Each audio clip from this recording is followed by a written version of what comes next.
ധനമന്ത്രി നിർമ്മല സീതാരാമൻ അവതരിപ്പിച്ച ബജറ്റ് അങ്ങേയറ്റം നിരാശാജനകമാണ്.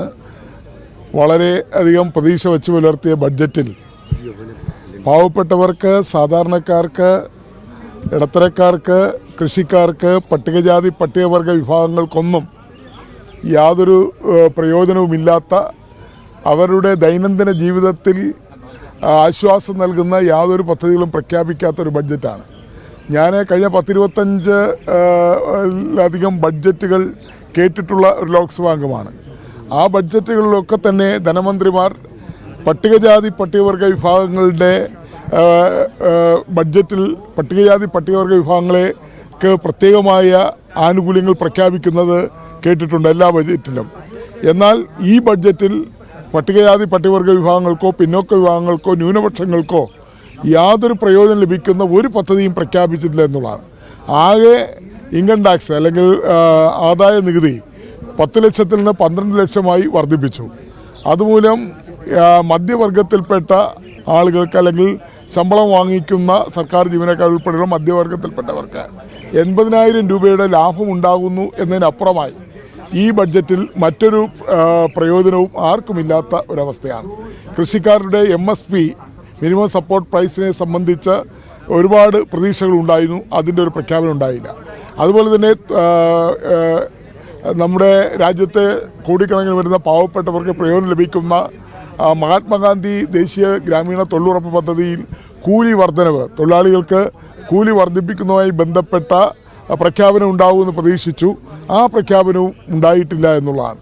കഴിഞ്ഞ കാലങ്ങളിൽ പ്രഖ്യാപിച്ചതിൻ്റെ ഒരു ആവർത്തനം മാത്രമാണ്. നിലവിലുള്ള പദ്ധതികൾക്ക്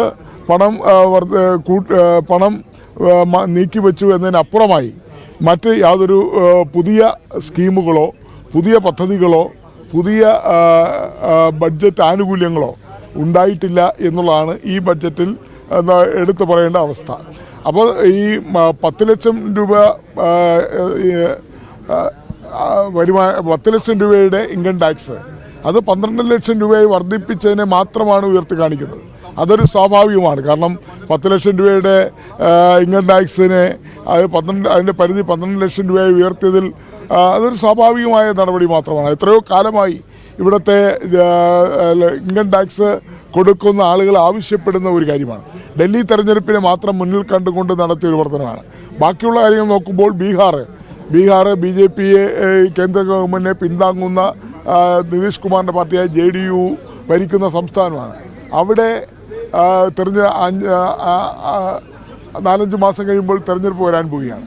ആ തെരഞ്ഞെടുപ്പിനെ മുന്നിൽ കണ്ടുകൊണ്ട്, ഡൽഹിയിലെ തെരഞ്ഞെടുപ്പ് മുന്നിൽ കണ്ടുകൊണ്ട് നടത്തിയ ഒരു ബഡ്ജറ്റ് പ്രഖ്യാപനമല്ലാതെ മറ്റ് സംസ്ഥാനങ്ങൾ, കേരളം പോലുള്ള സംസ്ഥാനങ്ങൾക്ക് ഈ ബഡ്ജറ്റ് കൊണ്ട് യാതൊരു പ്രയോജനമില്ല. മാത്രമല്ല, കേരളം സമർപ്പിച്ച 24,000 കോടി രൂപയുടെ പാക്കേജ് അംഗീകരിച്ചിട്ടില്ല.